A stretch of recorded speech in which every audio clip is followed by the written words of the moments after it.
I did not have sexual relations with that woman. Yes or no? Did you ever take banned substances to enhance your cycling performance? Yes. I had no prior knowledge of the planned assault on Nancy Kerrigan. I am deeply sorry for my irresponsible and selfish behavior I engaged in. Welcome to Oops, the podcast. I'm your host, Francis Ellis. I'm joined by Giulio Gallerati. How are you, Giulio? What's up, man? Good I'm to feeling see you. good. I'm feeling good. Shout out to all our listeners. We love you all. That's it. Thank you for rocking out with us. We're taking deep dives into our lives and into yours. That's it. Lovely. I shouldn't have stepped on your toes there with that nice thought you had. No, it's okay, Francis. We're diving right in. Boy, height of summer, back half of July.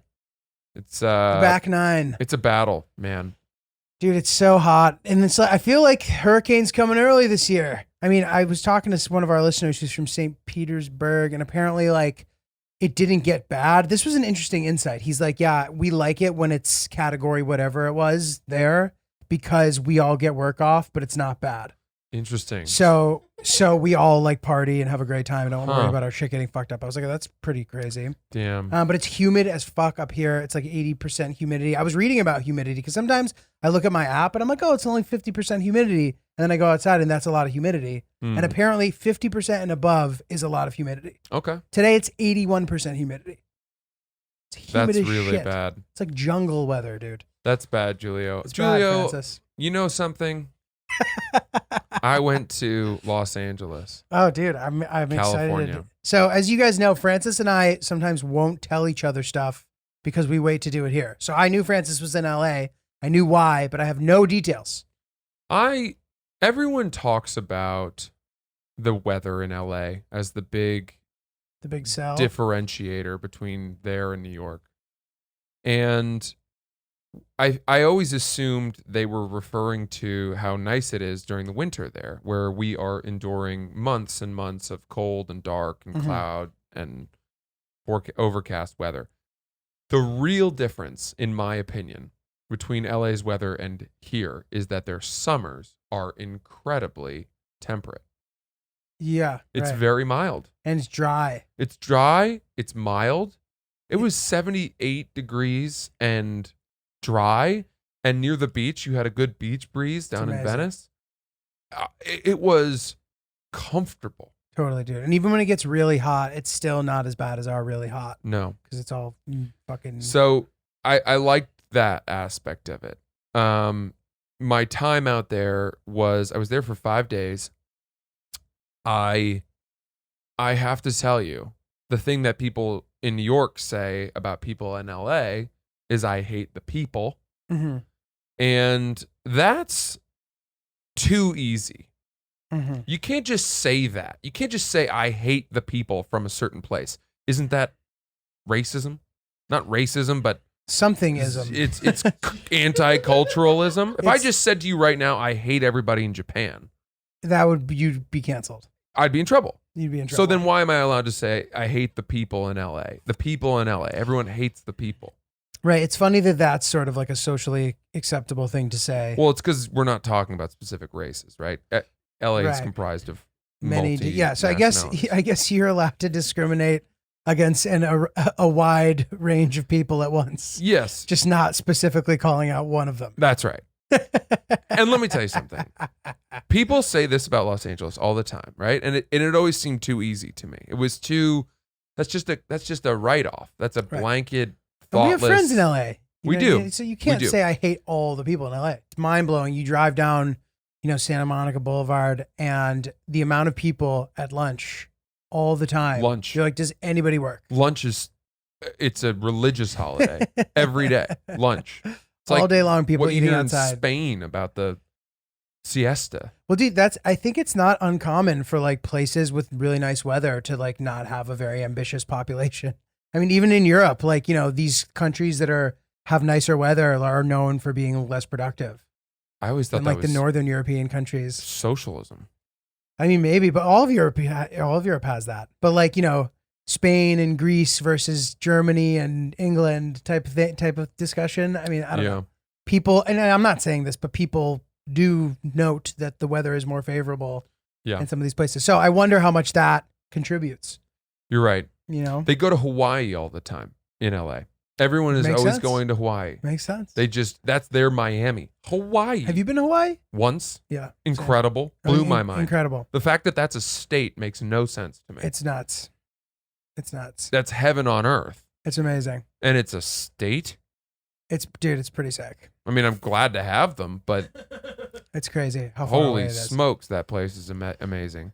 Well, dude, I want to hear more about your gig. Yeah, okay. I don't know if you were getting to that, By the or- way, everything I just said, the gig that I went and did was an exception because first of all, the people at this gig were not from LA.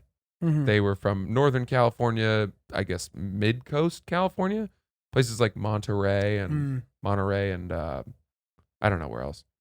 But they're from all over the place. And I went out to perform at a rehearsal dinner for a wedding. Which, That's- for those of you who don't know about this, these are the sort of these are like the massive wild card gigs of being a comedian. Total wild card. Private gigs, you have no fucking idea what you're getting yourself into. Most of the time, it's not set up that well for comedy, so you're battling some sort of element, and lots of times it ends up being great, sometimes it doesn't. But I just wanted to preface with that so people understand the significance of how random this is. The odds of something going really wrong and really not going well are much higher Much at higher. a private gig than they are at a comedy club Totally. or even a bar show. Any kind of show that's a show. Any show versus a private gig. Totally, dude. So you're absolutely spot on with that. This was I was a surprise, hired by the best man, who is one of my favorite people. Absolutely amazing guy. You know him personally, or I did a little bit prior to this. We got to know each other better through this, but our professional lives had intertwined in the past. oh, okay, cool. And he's a very successful guy, awesome guy. And the groom to be is a friend of yours, or no, sorry, a fan of yours. A I mean. fan, Cool. yeah. They were so excited for this wedding and this party. Yeah, It was a throwback. dude, it's so fun. These people were amazing. They were having the time of their lives. They were so up for it. Everybody was so up for it. And so That's great. that created a very conducive atmosphere for me to come in and perform. It's fantastic. They were eager. They were not, nobody was like, we got to get home early or we got kids. Everyone had taken care of everything they needed to Yeah, take care of so that they could just be in this moment and celebrate these Amazing. people they loved. amazing. It was amazing. So first of all, the venue, it was in Montecito, California. Which is like You the ever most been there? gorgeous place ever. Apparently, I've been here. I've heard about it What from some of the fanciest fuck people is I know. this place? It's like Hawaii, dude. I've been here. I've only heard about it from like the richest people I know. It is so nice. Dude, I'm sure. It's crazy. I've heard it's You incredible. drive from LA, it's about 2 hours. It's just south of Santa Barbara. I thought I was going to Santa Barbara, but it turns out it was Montecito, which is the neighboring town. And you drive out along, through those like weird dry hills in yeah, LA. Yeah, The shrubbery. You think if one match got thrown out of a window, yeah. Toast. hundreds of miles around here would go up in flames. Yeah, And there's no trees or anything. It's just weird, fescue yeah. and dried hills. Fescue. That's it. What the and fuck is fescue? Fescue's it's a shrub I know from golf. Okay. It's long grass, Okay. but it's dry. Yes. And typically almost looks like hay. Right. So I'm driving out through the hay, and all of a sudden you get to the coast, and then you turn north. And as soon as you get to the coast, it's breathtaking. Yeah. 101, the famous Right, road yeah. up the California coast. And you drive along that for, I don't know, 40 minutes Well, or so. isn't it Highway 1? It might be. It might even think- be the same thing. Yeah. I don't know. Route 1, It's okay. Well, Makes sense. Good. whatever it may be. I drove that last half hour to Montecito, and Montecito is, it's like a commune built for anyone who survived the asteroid. It's a settled, finished place. Right. And everyone's happy. The sun is beaming. You're right on the water. And there's Life just is a lot good. of fun stuff to do. The food, the produce, everything's immaculate. People are healthy as hell. I know. Everyone at this party was so attractive. Really? And they were in their 40s and they Just looked look younger great. than me. Wow. Wow. They looked amazing. So I get called up. I'm nervous. I'm hiding in the hotel. So yeah, so that was going to be my question. You didn't mingle before. No. You really honestly can't. No. There's something about mingling before that sort of like sets this weird tone that you're like not the performer. Like Right. I don't know. It just like it gives people too much of like a lens to judge you or something. You can't really break That was smart. that sort of separation Yes, until yes, after. Totally. So I the whole thing's a surprise, right? And the idea was that I would kind of walk on the first glimpse of me would be me taking the microphone. Right. That's how I saw it. And so I'm hiding in the hotel. The bar is down towards the water. It's overlooking the water, and you're on the beach. Sick. And Very sick. the guy tells me, "Okay, come now." So I go, but I get there, and then the couple had left for a minute. So then I had to kind of hang out and keep a low profile almost, because people were like, "Is that dude from that thing?" This is the And- guy from tonight. Yeah, and they're like, "Something's up. This is weird." And so finally the couple comes back. I get introduced, brought on stage. And I guess brought on stage. I just took over one of the microphones from one of the musicians who had been Right. performing. And people loosely gathered around. And did you have an actual stage? No. Okay. But people loosely gathered around. They weren't really sure what was going on. And this is why we say these gigs can go poorly, is that when people don't know that they're about to receive a comedy show, sometimes they don't want that. Right. If you're having a good night, you're talking to someone, you're vibing with a woman, or you're flirting, and you've got a mission and you're in the zone, and then all of a sudden a weird unwanted performer breaks Right. out And you have and to be demands everyone's quiet. attention, Yeah. that's not sucks. welcome. That sucks. But fortunately, everyone was cool. They kind of loosely gathered around, created a bit of a conch shell assembly. So they were standing? Yeah. Oh, interesting. Nobody was at I thought it was going to be a big table Like, of right. dinner. That's what I was thinking too, like cabaret style. By the time I arrived, everyone was Oh, wow. disparate. They were all over the place. And how long were you expected to do? How long did you do? I think the idea was loosely half an hour, but I knew in my mind that was probably too long. Okay. And so I ended up starting with about 10 minutes of jokes. And then I did a little bit of crowd work. And then I transitioned into the roast of the groom. That's a smart way to do it. It's hard to go from roast to jokes. You got to Yeah. build to the roast because that's the main event. I basically opened for myself. Right, right. Yeah. Yeah. So I pull out these note cards. I had written my roast jokes down on index cards. And I start going through these.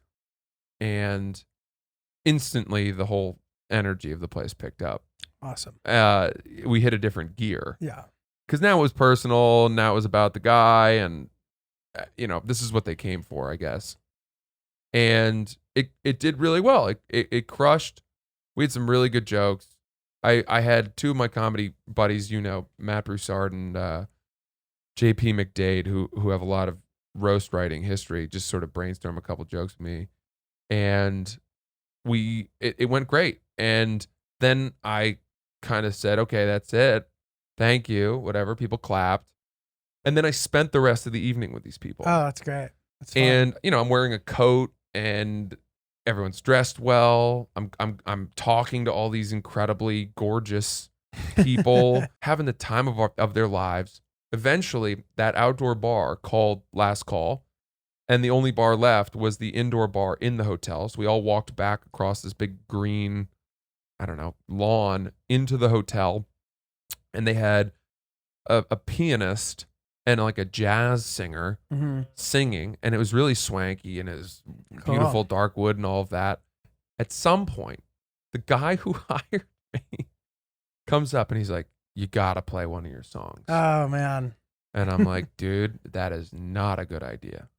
And he goes, trust me, it'll go well. And I'm like, first of all, there's probably another 20 to 30 people now in this hotel bar who were not part of that wedding party. Right. So they don't know who we are. They don't know that I'm a comedian. Mm-hmm. And they have no interest in my mind in deviating from the dulcet tones of this smoky jazz singer and switching into the janky piano stylings of a middling comedian. I feel like it probably went really well, is my guess. Well, hold on. So the other part is I had about 6 margaritas. Right. Because everyone was just, So you're just handing cooking. them to me. You're cooking, baby. And so at this point, I'm like, look, I've done this before. It doesn't go well. Nobody wants this now. I'm a little drunk. I don't know if I can do this, yada, yada. And he kind of backed off, but then got, pushed it again. And then he started greasing the pianist to get them to stop. Like handing him hundreds, being oh like, my God. I don't can you sit out for a minute? Handing him hundreds. And the guy's like, and then he handed him another. And the guy's like, so finally the pianist and the singer clear off. The pianist went and bought a house. Yeah. and I sit down and then the guy grabs the mic again and he's like, gather around, we have another treat or something. And everyone else in the bar is like, what the fuck? Did you have a good song ready to go? Did you have to think about it for a sec? Dude, the only song that I've played enough times that I felt confident I could kind of autopilot it home was If Harvey Weinstein Had Been Gay. Oh, right. Which is so offensive. Yeah. And there it's are close to home too. Exactly. And there are members of the wedding party there who don't know who I am, don't know anything about me, And I'm like, all right, this is all I can do. My other songs are too complicated for me to play drunk. Right. So I sit down, the jazz singer, instead of putting the microphone in a mic arm, just holds it in front of my face. And he's not really paying attention. So I'm not playing. So you're trying to Dude, he's catch pulling the mic. it slowly away. He's kind of leaning away from me, and I'm leaning forward and chasing the microphone. And now I'm at an incredibly uncomfortable angle. I'm barely holding on. And somehow I finished out the song. I think I jumped a verse on purpose just to get it home, and finished. Dude, crushed. Oh, amazing. The whole bar got into it. I love it. Every single person there was on board. And Not surprised. it was one of those weird things where it's you see it in a movie where I don't really know how to describe it, a hidden talent, right? Yeah. So I one time I pitched shows to, I think True TV was looking for hidden talent shows, unexpected, this whole phenomenon that you see on America's Got Talent. Yeah. Where it's they bring up this goofy looking dude. And then he's great. And then he turns out to be exceptionally He's talented. like Susan Boyle. Yeah, that's what everyone loves. Everyone wants right? that. And so here I felt out of nowhere, this sort of hesitant, not wanting to do it, obliging guy who's part of a wedding party sits down and plays a song that I played in my special. Right. You know what I mean? Right. And nobody's expecting this. And I'm not going to give myself credit for being it's not Bo Burnham or anything like that. But it was good enough that people were really surprised. Dude, and honestly, in that setting, I find that people always really appreciate when whoever's playing the music has a very good sense of humor. And this is a heightened version of that. Yeah. Yeah. And then they didn't see it coming. They didn't Right. realize it was going to be a funny song. The people who didn't know. And you know who was the most surprised? Who? The pianist and the jazz singer. They liked it? They were like, oh my God. The pianist was like, well, this guy can actually play. Because he thought I was about to just come on and disgrace his play piano. Hot Cross Buns or something. Piano Man by Billy Joel. Yeah. They thought this was like, we're going to let this moron. Dude, that's the one. Since we've paid enough.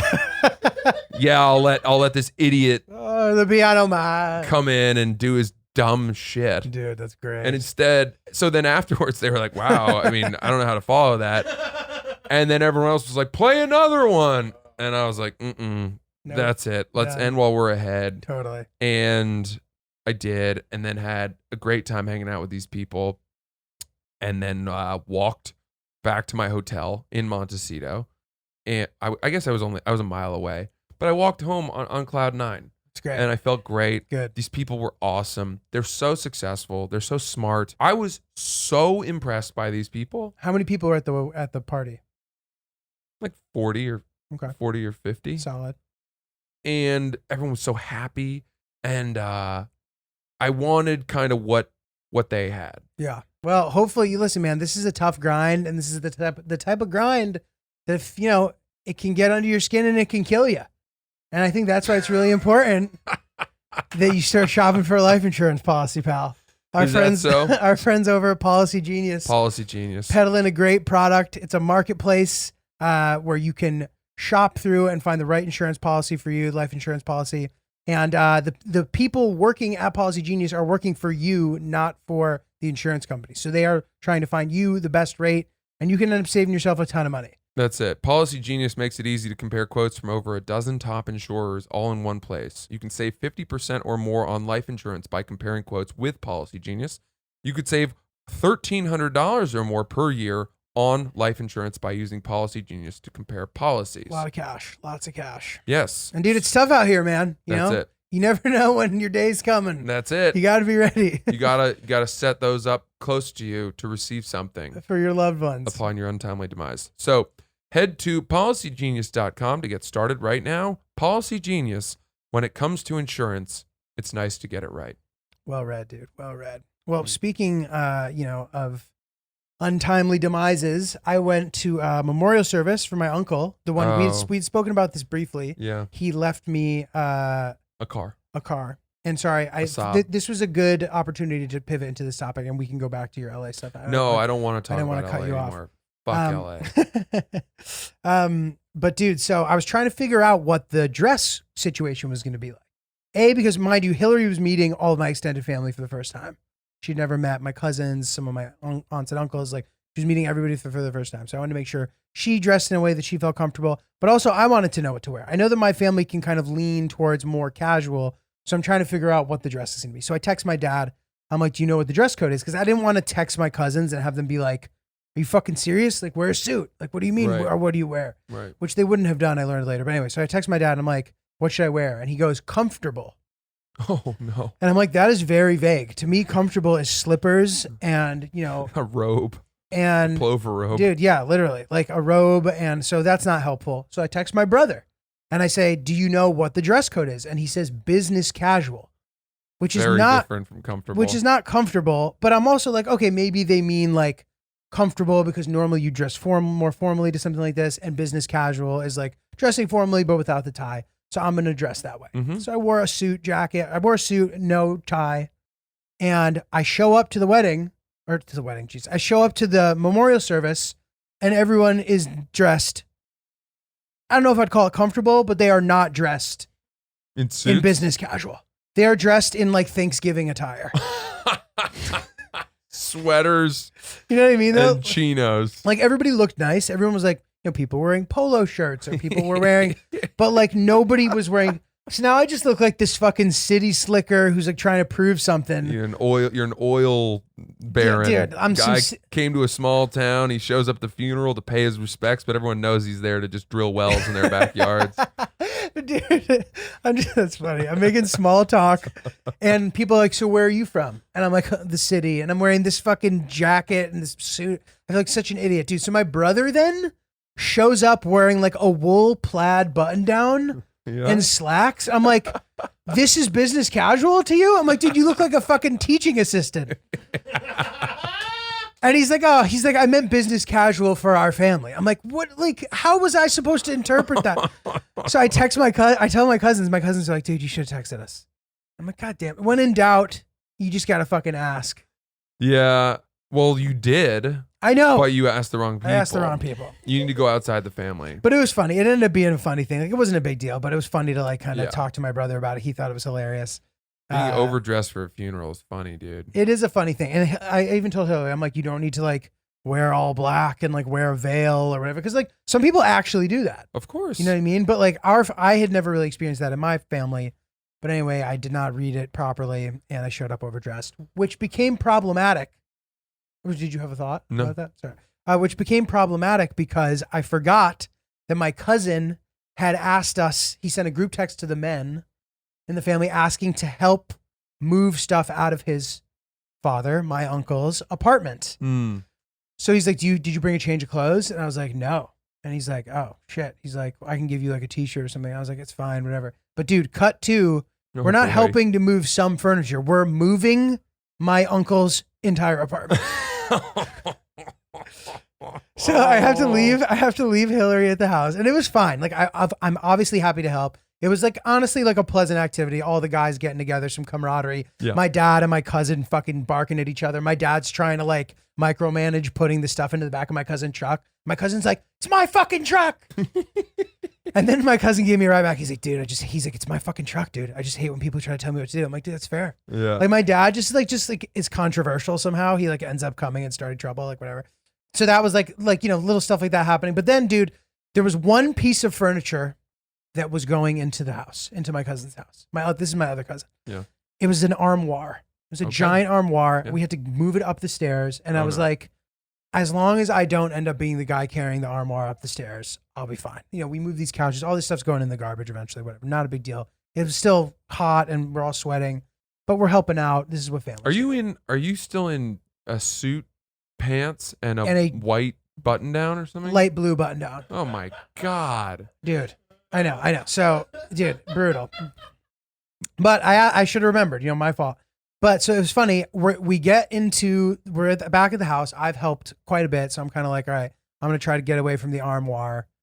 And I see my dad walk in with it. And he's like carrying it on he's holding it with his hands behind him. And he's going to be the one leading up the stairs. Oh no. And he's struggling. And my dad's like lost a lot of weight lately. Like he's looking good. Like, but almost to the point where like he doesn't have enough mass on him. And he looked like he was struggling. I'm like, I'm not going to let I ain't going to let my old man do this, you know, type of thing. Yeah. So now I'm the fucking one carrying the armoire up the stairs. Yeah, And you dude, got I it. hear everybody in the room going, how the fuck did he end up being the one to do that? Like everyone knew that I would try to avoid being Yeah. involved. But now I'm carrying this fucking armoire up the stairs, getting splinters in my hands, like battling, but I Yeah. got it done, dude, and fucking felt a sense of gratification afterward, Do you think being helpful. that's amazing? And you do get big brownies points for that. Thank you. Do you think it's harder to to be the guy at the front of the armoire or the guy in the back? I going up believe the stairs? I believe being the guy in the front, meaning the one leading it up the stairs, I think is more difficult. I agree. Because you're leaning down. I had to like try to push it upward. We fucked the wall up. Like, yeah, but the it's more awkward. That's certainly true. Yes. But I do think that the person in the back typically carries the majority of the weight.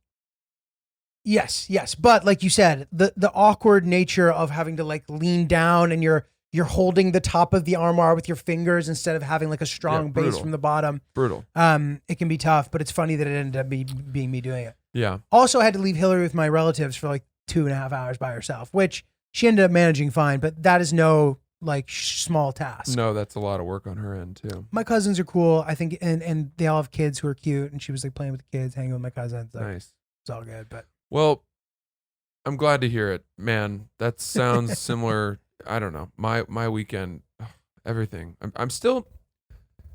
I am troubled by the week that I spent in LA, and I don't mean I'm not going to return to this. I just want to tell you kind of some of the effects that it had on me. okay.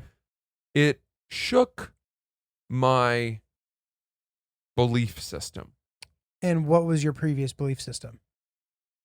Well, I guess I had this belief that if you're so that if you did well and you worked hard and you succeeded, there would be opportunity in Los Angeles, and you might end up spending some time out there, moving out there. to, fulfill work Right. and really get to the next level. You make it big, you move to LA, Yeah. you rock out. And I want nothing to do with that place. And not only that, but it sort of, I just remember coming home being like, I almost had a similar feeling that I do when I leave Las Vegas. Just Interesting. Just like- total disenchantment. Yeah. Bludgeoned by feeling insincerity and like, cultural differences. Yeah, and I don't know, man. Let me tell you something. I'll say this. You know how women sometimes say like men are bad? Yeah. They're not wrong. Dude, men are bad. Did you have some like toxic masculinity run-ins? Yeah. And I'm like, what the fuck? Did you guys miss the memo? Did you hang in and around comedy when you were in LA? Not really. Okay. Oh, I went to brunch with Beth Stelling. Oh yeah. And I love her. We love her. We love her. And she's great. But she also reinforced that sort of theory and told me some stories about, people that I was like, Jesus Christ, stuff is going on. And I don't know, man. I just, let's put it this way. I told some people that at that rehearsal dinner, that there were a bunch of, beautiful people. And then they were like, did you bang anyone? I'm like, no, I live with my girlfriend. They were like, so? What, really? And I'm like, what do you mean, so? It's just like the guys. Yeah. And they were, then they like gave me shit about it. Oh my God. Throughout the day. Oh my God. And I'm like, oh, I don't want to end up divorced. Like, I don't want to end up, I have different hopes for how my life looks in 5 to 10 years. And also that's like people trying to reinforce their like journey into the dark side. Like the more people who are banging other people on trips, it makes them feel better about themselves for doing it. I guess that's Potentially. it. Yeah. I just think that LA is a place where there's not a lot of loyalty. It can be a lonely place if you're not popping. There's not a lot of ethics. And the thing too is it's so kind of like, it's such a gray area as to like what can make you successful and not. Like there's certain intangible things like hanging around, being friends with the right people, building relationships with a group where things are happening. And because of that, you can get left in the dust by your own friends. Like people start hanging out with people who are better than you or they're better poised to make them successful. And it turns into that. Dude. And that can be tough. It can is be lonely. a status measuring contest. Yeah. Every Savagely. day. And the things out there that I think Los Angelans, how I say that? What do you mean? People who live in Los Angeles. Yeah, I think that's right. Los Angelinos. Los Angelans. People in Los Angeles, the things that they believe confer status upon themselves are bullshit. Yeah. The sort of like, I've got this, I'm a member at this, we're having lunch here. I know these people. I know these people. It happens in New York to a certain extent, but in New York, at its core, everything boils down to how much money are you making. I think that is the single thing that like people care about more than anything else. Like interesting. And everything's an extension of that. Like, how nice is your apartment? What can you afford? Are you traveling to this place? Sure. Right. But those are all boiled back to, are you able to afford it? And there's an assumption a lot of the time, more of an assumption, I would say, that the things people can afford here in New York, they earned. Right. I'm kind of, I'm very confused about what I'm doing and what I want and who deserves what, weirdly. You know, Mm-hmm. I don't know if that makes sense. Yeah, I don't I even get it. really know how to describe it, and I thought maybe I could spill it out here on the Here's- podcast no, I and kinda get get it. somewhere, but I'm kind of treading water. And Well, tell me if this is right. Is it like people that you assume deserve things? You're kind of like, A, like what even dictates whether or not someone deserves something? And B, I don't even want to be that person that I thought I wanted to be anymore. I don't even look up to these same people I used to look up to because of some change in my value and belief system. that for sure. Yeah. Yeah. It's tough, dude. I don't know of the people I've met in my life. I don't know whose life I want to emulate. Right. And I think, dude, the lesson is potentially things change, dude. Like everything changes. You're never going to be like, I am certain this is what I want my life trajectory to be, and this will be it. Like it can't, it's always going to change a little. It's always going to evolve a little. It's the same way like doing comedy. Like if you're not always doing the comedy, those little nuanced evolutions you experience don't happen. And then that's why the pandemic was weird. It's like you go back to doing comedy after a year after having not done it, and you haven't had that little evolution, Mm-hmm. and you're kind of like, oh, fuck. Well, let me ask you this. Have I said this to you before? What? So one of the problems I've been facing lately is that a lot of the things that I want have become too expensive for me. You haven't expressed this to me. So, But dude, before you get into this, I want to make one point that's Okay, important here. yeah. And that is that, and this is to what you just said. I miss the days where the thing that I wanted was just really fucking simple. Like remember you're at one of your friends' houses at a barbecue, middle of the summer. You go in the fridge and you see one of those Stewarts sodas in the fridge. I didn't know if you were going to do an ad. I didn't see this one coming. And I don't always know. I thought this was a very sincere, earnest point. Dude, it is though. You see that Stewart's orange cream in the fridge? Yes, I do remember seeing that. The root beer was my favorite. It was the most incredible feeling in the world. Yeah. And that's why I think it's so fun that they have taken the essence of the Stewart soda and they have applied that to a delicious Stewarts Spikes Seltzer, Yeah. Mhm. which you can now enjoy in a Interesting. variety of different states. Tell me about it. Well, exciting news. So currently it's only available in New York, New Jersey, Connecticut, Massachusetts, Pennsylvania, Rhode Island, Colorado. But in Q1 of 2022, it will be available everywhere. At some point. Oh, breaking barriers. And that is very exciting. And dude, they have all the classic flavors. Classics. They have orange cream, they have black cherry, they have root beer, an homage, An homage. as you've pointed out, Mhm. to the things that we really enjoyed in our childhoods. And they've even added some new flavors of raspberry lime, which is kind of like a more modern spin. And dude, it's great. It's light. It's not that heavy. It's healthy. 100 calories per can, 0 to 1 grams of sugar per can, gluten-free, vegan, all that good stuff. Natural flavors, no artificial sweeteners. Amazing. So we highly recommend that this summer you go out and get yourself some Stewarts Spikes Seltzer. If you Grab a can. can and have a time. It's really going to be a lovely time for you. We Nice. highly recommend it. So get in there. Okay. All right. So let me try to rephrase what I was saying before you did so artfully did that Stewart Spike Seltzer read. My desires have evolved faster than my income. Interesting. So what are these desires? A house. I went from wanting sneakers to wanting a house. So you're thinking about wanting a house. The last And are you thinking of phase- wanting like a country house or like just a house? Okay. somewhere to escape to. During the city. The Got it. thing that's unusual, I think, for young people who come up in New York versus other places is that people here often buy their second home before they buy their first home. Right.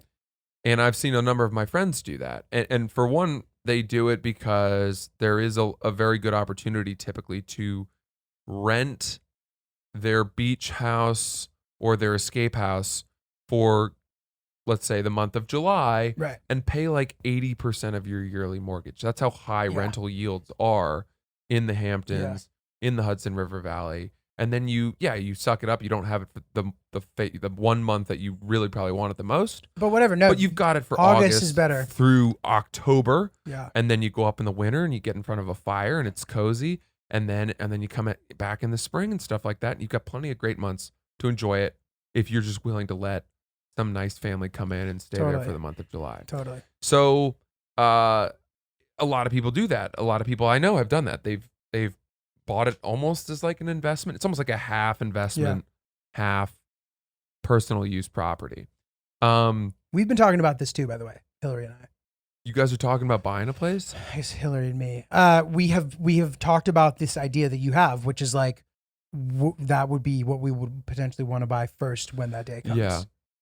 Yeah. But so why is it so stressful? Just because of like how unaffordable that seems at the Yeah, moment? man. My tastes are far. My appetite is far hungrier than my stomach's bandwidth. Does that make sense? Yeah. What I want is in keeping with what my friends have, and my friends are all very successful in finance. That's a disadvantage that you have. Your tight circle is just like wildly successful financially. That is, I've said this before.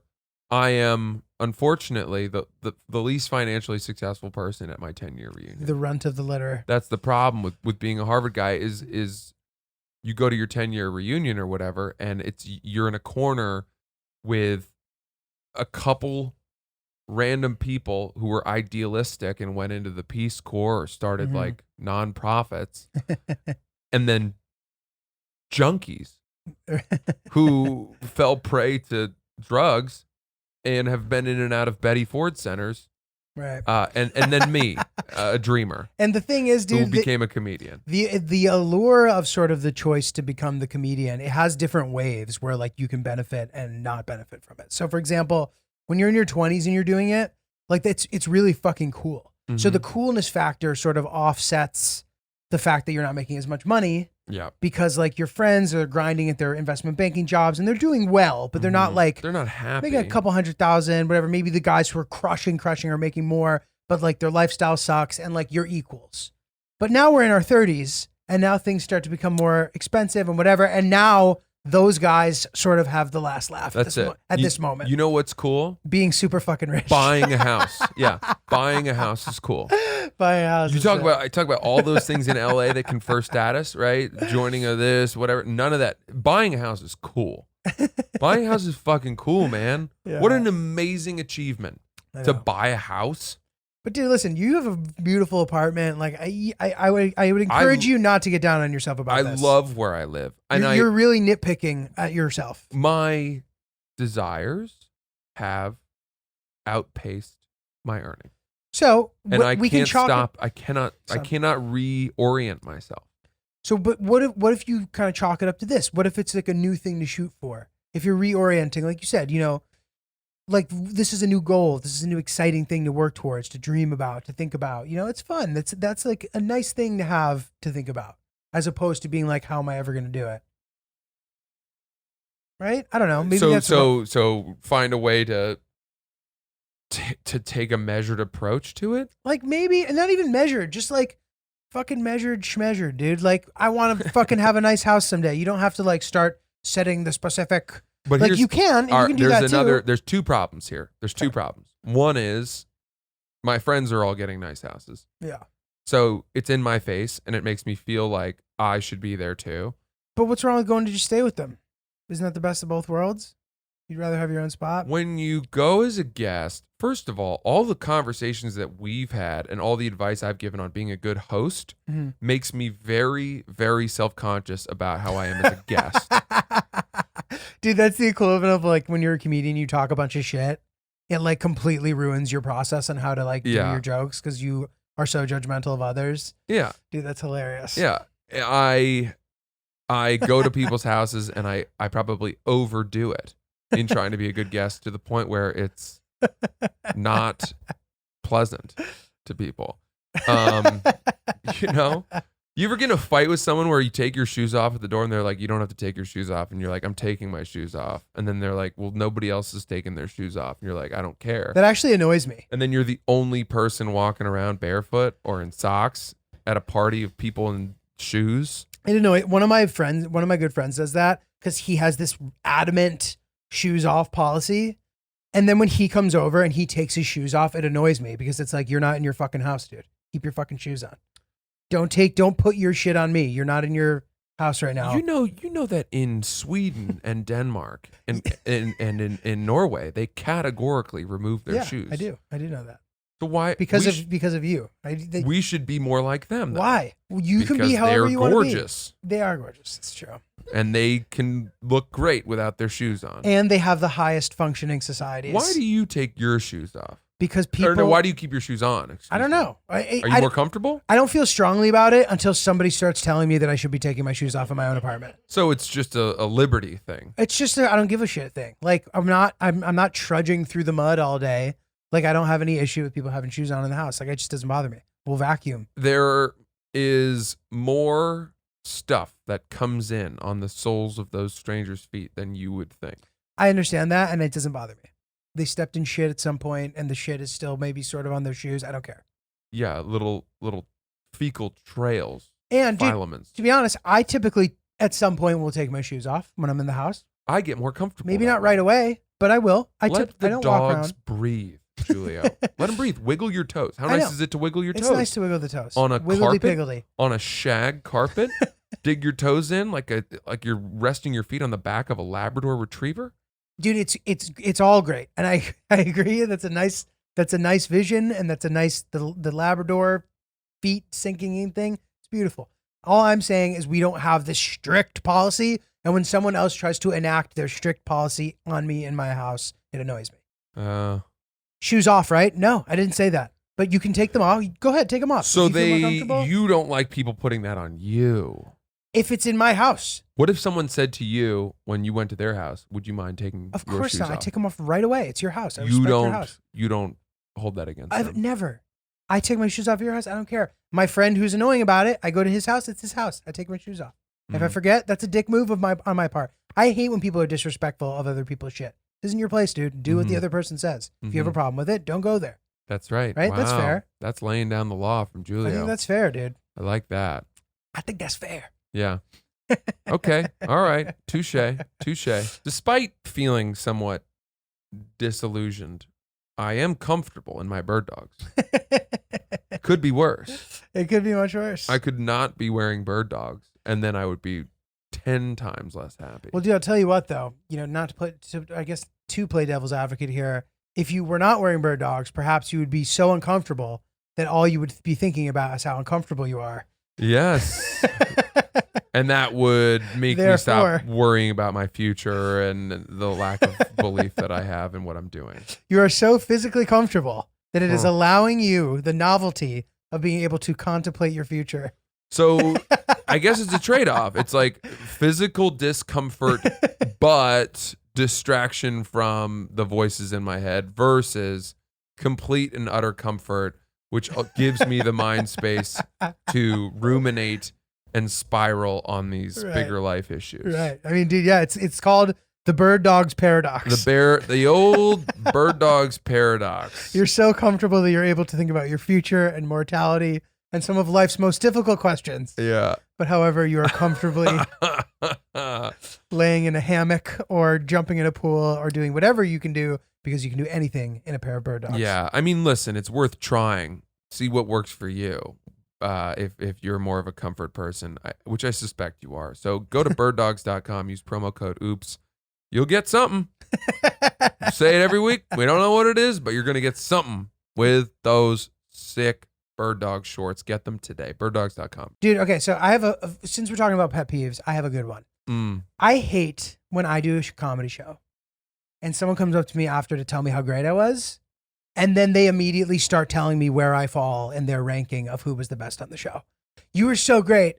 Our favorite person was this person, but you were probably our second or third favorite. What if they tell you that you were their favorite That's great. and then list the other people? Don't like give me a compliment and then like be condescending.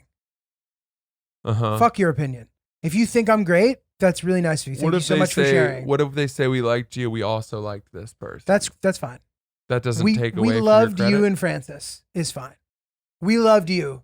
Francis was our favorite. Francis was number one, but you were our second favorite. That's just fucking rude, dude. Like, stop being so comfortable with me. Like, you're taking advantage of the fact that I was really receptive to you coming up and talking to me, Uh-huh. which you should be. I'm, of course, like, I don't think I'm shit. Like, you can come talk to me, tell me whatever you want. But I would never, like, why is that acceptable? That would me being like, dude, I think you're hot, man. So-and-so is way hotter, but you're like, if you like work on your body a bit more, like you'll be as hot as him. Like that's incredibly insulting. That's funny. And it's the same concept. It does happen too. All This the has time. happened to me a lot. This happens all the time. Yeah. People are drunk. They come up to you after the show. You were great. Thank you so much. That's so fucking nice. What's your name? Nice to meet you. Blah, blah, blah. Don't start then telling me how I need to fix myself. You don't have the right to do that. I've had people come up to me and straight up tell me which jokes of mine they didn't like. Dude, that's blatantly uncalled for. But like that's crazy. That I've had that. That comfort. And then I had a woman come up to me at a show in Providence, Rhode Island. I'll never forget it. I did my act and then she came up after and she was dating a kid that I knew from high school who I had not seen in 12 or 13 years and was so happy to see him. Said hi, nice conversation. He introduced me to this woman. And then she said, I have a couple thoughts. Do you want to hear them? God. And I go, I'm sorry, I don't. Like I'm working on stuff and you know, I have a process and respectfully, like it's more helpful for me to kind of work through it on my own. So it's very polite. But she didn't expect me to say, no, I don't want to hear them. Right. And so she was going to tell me one way or another. Oh God. And she goes, okay, but, and I go, no, I'm going to stop you because No. I can't take a note from like a non-comedian. It's just something weird about me. I'm sorry. I'm just very territorial about my material. And, I'm working through it. You said so many valid reasons for her to stop. Like I just, you know, and she goes, okay, but don't you think that like in this moment, some of those jokes are not a good idea? Oh God. And now I'm like, ugh, I have to hear what the fuck she means by that. Right. Because I don't know what that means. And it'll eat at you. And now I need to know. Oh God. So she basically dangled this incredibly vague bait in front of me, made me bite, and then just hauled me in.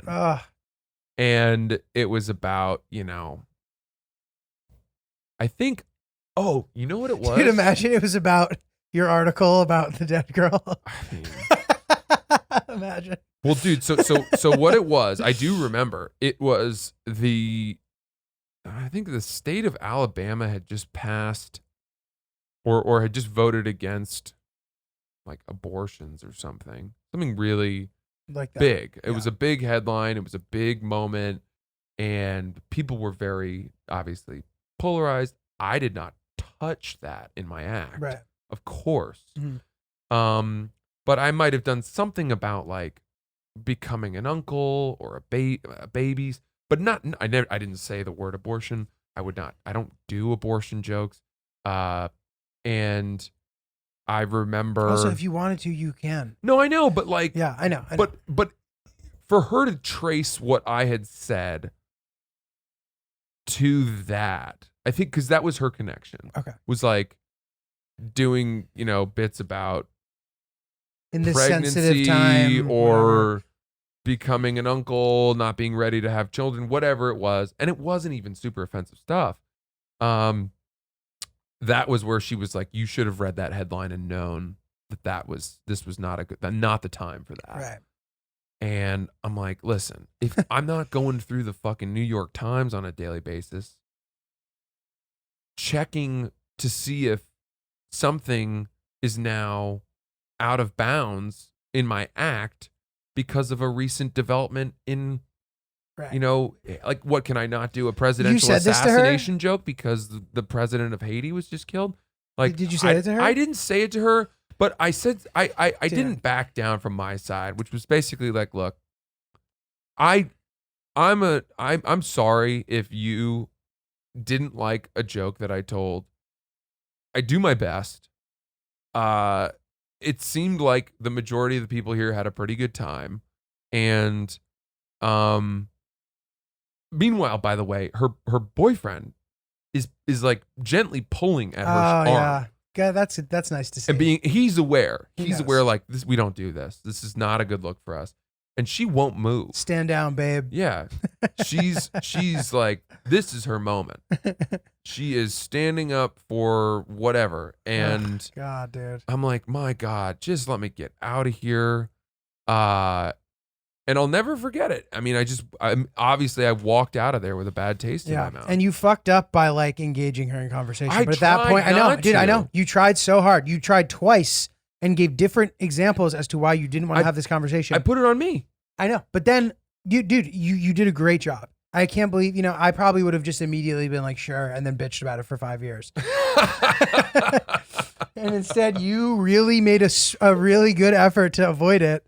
And now all of a sudden you're defending yourself to some fucking idiot. Yeah, look, here's the thing that I think people don't really understand is that when comedians are up on stage, especially when you're doing an hour or whatever, we know that not everything that we said was funny. Mm-hmm. We know it wasn't perfect. Right. Okay? So we're not defending 100% of the stuff we said. We're not planning to, unless you're like 2 weeks away from a special. But we're not planning to keep 100% of the jokes that we told that night for the next city. Totally. So you coming up to tell us you should change this, or I didn't like this, or this didn't work. We know some of the time. Even if you have the best feedback, we probably know. You not laughing told us that, and that's helpful. Yeah. We record our sets and we go back and listen or watch, and we find those moments and we say, I've got to change that. And that's great feedback. Mm. But coming up to us after the show and telling us personally, you can't tell this joke because of what is going on in Alabama, it just makes me want to tell a joke harder about it. Right. It just makes me want to be a child, a petulant, vengeful child in double the down. next city. And be like, fuck you for telling me what I can and cannot say. Who are you? You're not the fucking sensory board. The mayor of comedy. Yeah, you're not. Fuck off. You don't know anything about what I'm doing or what's going on in my head up there. So I know that comedians get into this sort of weird First Amendment defense all the time, and I'm sorry to, but It's all right, dude. I don't know. It's tough. I'm going on the road to Indianapolis, Exciting. What are those dates again? July 27th to the 29th. 27th. Coming to the right up. 29th? What Next What week. days are those? Because I think that Tuesday through Thursday. No, sorry. So it must be the 29th through the 31st. Cool. July 29th to the 31st. What club? Helium. Awesome. So Okay. go to francisellis.com and get those tickets for Helium, because that is going to be fun. And I'm going to be at the Miami Improv those same dates with Ricky Velez. He's getting ready to do his little special, not a little special, HBO special. So I've been doing those dates with him, and Awesome. that's going to be really fun. So if you guys are in Miami, come check that out. Well, I guess that's it, Francis. You got anything else you want to tell the people? No, I don't. I've dumped a lot on us. Dude, good. We love a good dump. I enjoy the people that I work with out in LA, and I wasn't referring to them. I think I'm just referring to everyone else I met out there. need to clarify that. Well, dude, I mean, we love all of our listeners. We love you guys for engaging with us. You've sent us a bunch of really good emails, and we're really excited to kind of get through them when we do. But thank you for hitting us up, letting us know what you think, and being part of our community. We really enjoy doing this, so thank you. I'm at Not Julio. He's at Francis C. Ellis. If you haven't already signed up for his Patreon, my travel series has gotten off the ground. I'm going to try to put them out as regularly as possible. I'm going to try for once a week, but that might be overly ambitious. So if it ends up being once every 2 weeks, don't be mad at me, but you'll see those when I put them out. And I think that's it. Thanks, guys.